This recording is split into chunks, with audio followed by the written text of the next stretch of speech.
Cannabis stocks dipped yesterday. However, investors remain optimistic on the heels of 420. The marijuana industry is expected to grow to double its value by 2025. Canada became the second country in the world to legalize cannabis on October 17, 2018. Recreational cannabis is also legal in 18 states in the U.S. So what does this growing market mean for investors? Well, joining us now to give us more insight into cannabis stocks is Brendan Caldwell, Director of Caldwell Securities Limited. Brendan, welcome back to Forum Daily. Good afternoon, Nima. Thanks for having me. Now, Brendan, yesterday was 420, so that's a day that's been connected to cannabis culture for decades. But what does this day mean for investors? Well, I think the original meeting came out of some school, probably in California, where the kids all got together after school at 420 to smoke up. So the date became synonymous with the time, and there we are. Obviously, cannabis has been a big deal in Canada from both a legalization point of view. As you pointed out, we're one of the leading countries in the world for making what millions of people were doing legal anyway.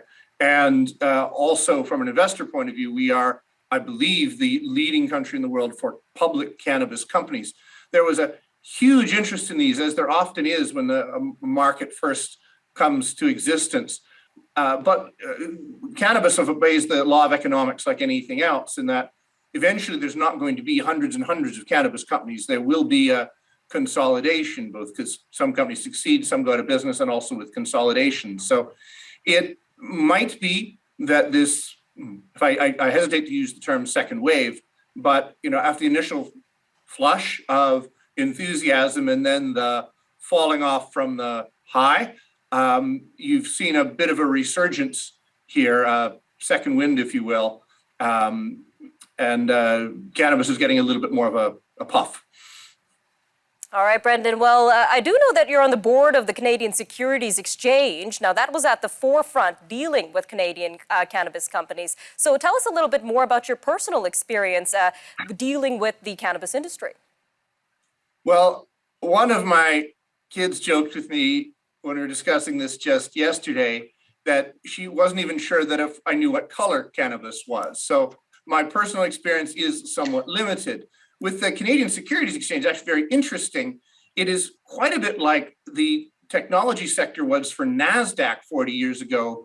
The NYSE turned up its nose, the New York Stock Exchange, that is, turned up its nose at technology stocks because they didn't have plant and equipment. They just had people and this thing called software. So they wouldn't list, and NASDAQ came into existence because of the software industry. So the Canadian Securities Exchange has been around for 18 years. It just needed an industry that it could do that nobody else could. And the Toronto Stock Exchange wouldn't list cannabis companies with exposure in the US, because you pointed out, while 18 states have legalized cannabis, it's still federally illegal in the US.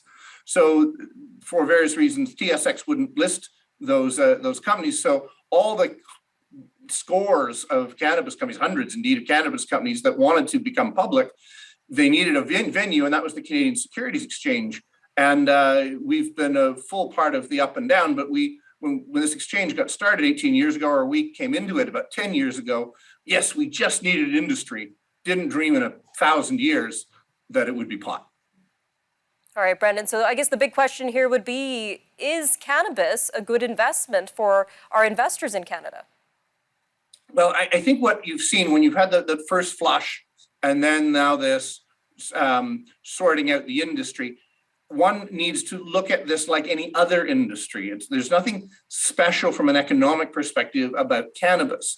It's company by company within the sector, and those that are able to generate sales, grow their business, have earnings, and because it's a regulated business, as we've seen, not run afoul of the regulatory authorities, because Canada is cutting edge. We can't afford to be offside. So those companies that can do that may end up being, in fact, good investments.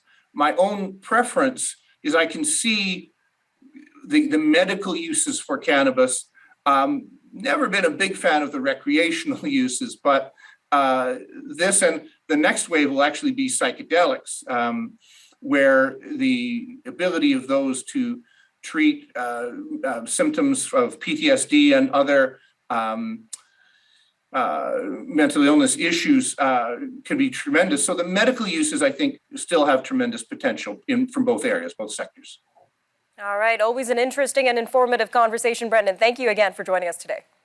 Thank you, Nima. Be well.